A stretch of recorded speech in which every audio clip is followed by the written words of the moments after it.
তো আজকের এই কর্মীয় সুধী সমাবেশের সম্মানিত প্রধান অতিথি বাংলাদেশ জামাত ইসলামী কুষ্টিয়া জেলা শাখার সংগ্রামী সেক্রেটারি জনাব অধ্যাপক সোজাউদ্দিন জোয়ারদার, আরো উপস্থিত আছেন বাংলাদেশ জামাত ইসলামী কুষ্টিয়া জেলার সম্মানিত, আরেকটি কথা বলি, আমাদের প্রধান অতিথি হচ্ছে কুষ্টিয়া সদর উপজেলার চেয়ারম্যান, উপজেলা চেয়ারম্যান পদক নমিনি এবং বিশেষ অতিথি আছেন, প্রধান আলোচক আছেন বাংলাদেশ জামাত ইসলামী কুষ্টিয়া জেলা শাখার ইউনিট সদস্য, কুষ্টিয়া সদর 3 আসনের এমপি নমিনি মুফতি আমির হামজা এবং আরো উপস্থিত আছেন বাংলাদেশ জামাত ইসলামী কুষ্টিয়া জেলা শাখার সম্মানিত সহকারী সেক্রেটারি, কুষ্টিয়া সদর উপজেলার ভাইস চেয়ারম্যান নমিনি জনাব খায়রুল ইসলাম রবিন এবং কুষ্টিয়া সদর থানার সম্মানিত সেক্রেটারি সহ বিভিন্ন নেতৃবৃন্দ এবং সামনে বসা আলামপুর ইউনিয়নের এক অংশ সভাপতি আবার সালাম জানায়। আসসালামু আলাইকুম ওয়া রাহমাতুল্লাহ।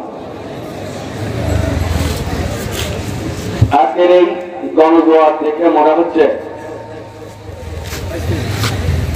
যে বাংলাদেশ জামাত ইসলামী জনগণের যে প্রত্যাশা, জনগণের যে আশা করা যায় সামনে বাংলাদেশ জামাত ইসলামী রাষ্ট্র ক্ষমতায় যাবে ইনশাআল্লাহ। কথা বলেন ঠিক কিনা? তার প্রমাণ চাকসু যেই সব জায়গায় আপনার সব নির্বাচিত হয়েছেন, এইগুলা দেখে আমাদের এক শ্রেণীর ভাইরা তাদের মাথা বিগড়ে গিয়েছে।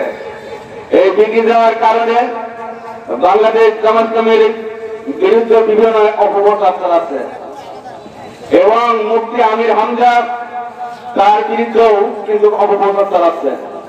গতকালকে আমার হরিপুরে কয়েকজন ব্যক্তি জিজ্ঞাসা করে ফোন করেছে, ভাই মুফতি আমির হামজাকে বলে গ্রেফতার করে নিয়ে গেছে। আমি বললাম যে কে বললো? তো হরিপুরে তো সব এটা প্রচার হয়ে গেছে। এই ধরনের কোনো কাজ হয়নি।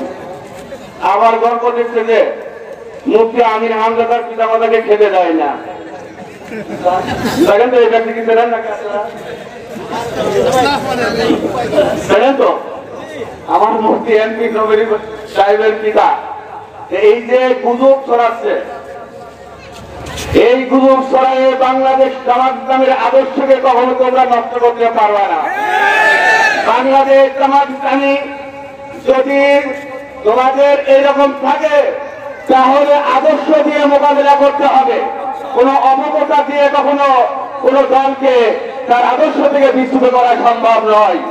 বাংলাদেশ জামাত ইসলামী এমন একটি সংগঠন, এমন একটি দল যার আদর্শ সারা বিশ্বের মহামানব মুহাম্মদুর রাসূলুল্লাহ সাল্লাল্লাহু আলাইহি ওয়াসাল্লামের আদর্শ নিয়ে তার আদর্শ বাস্তবায়ন করার জন্যই বাংলাদেশ জামাত ইসলামী 1941 সাল থেকে শুরু করে এ পর্যন্ত কাজ করে যাচ্ছে। সম্মানিত উপস্থিতি, আমাদেরকে আদর্শভাবে মোকাবেলা করুন, অপপ্রচার দিয়ে নয়। মিথ্যা অপপ্রচার দেওয়ার দরকার নেই, মিথ্যা অপবাদ দেওয়ার দরকার নেই। আসুন, আজকে বাংলাদেশ জামাত ইসলামের গণজোয়ার উঠেছে।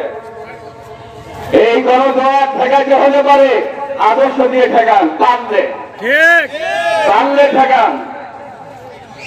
আপনাদের আদর্শের মধ্যে থাকে চাঁদাবাজি, সন্ত্রাসী কর্মকাণ্ড, ধর্ষণ, এইরকম দখলদারিত্ব। এই আদর্শ দিয়ে কখনো বাংলাদেশ জামাত ইসলামীকে কখনো আদর্শচ্যুত করা যাবে না। বাংলাদেশ জামাত ইসলামী তার যে অগ্রগতি সামনে ক্রমে অগ্রসর হচ্ছে, আলহামদুলিল্লাহ।